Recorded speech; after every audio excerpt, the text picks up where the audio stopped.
By now, you are probably relatively freaked out by having your fingerprint, facial recognition, or retinal pattern captured, hacked, and exploited.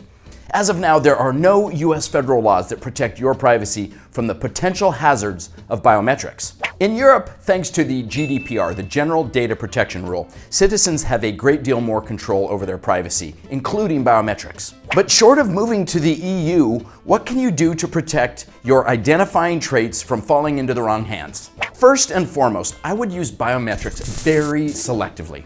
There's really no effective way to keep your biometrics out of the hands of strangers.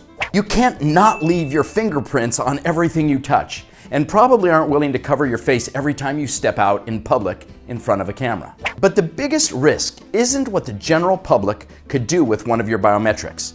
It's more about the companies and governments of the world that collect your biometrics and then have their databases breached or expand the way that they use your information. Consequently, the best way to minimize risks of biometric passwords is to use them selectively and only once they have proven the test of time. Apple's use of fingerprints is a good example. In addition to the fact that your fingerprint never leaves the Apple device, which forces hackers to go after the data one device at a time, the instances of actual hacked passwords from Apple fingerprint scanners are very rare. Facial recognition is a little different. It has the added privacy drawback of being used when you aren't explicitly agreeing to it, as cameras can record your face from across long distances. Apple maintains that this data never leaves your device either, and is not sold to advertisers or the government, but you should still be a little bit wary.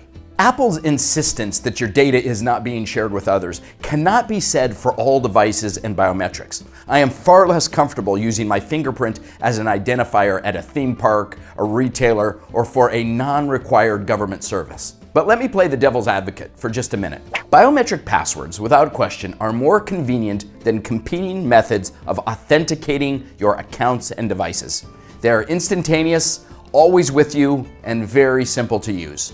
On top of that, biometric data is much harder to sell on the dark web once it is stolen, as there isn't an easy way to turn it into immediate cash, like there would be with a bank login and password. And biometrics make it easier to use a long and strong password behind the biometric, behind the fingerprint or facial scan, which makes your devices and login data much safer. These traits make biometrics a compelling option. In most ways, biometrics are more secure than using weak traditional passwords. When they get lost or stolen, however, the privacy implications are potentially more damaging. That's what we will talk about in the final episode in this series on biometric passwords. For Sileo on Security, I'm John Sileo.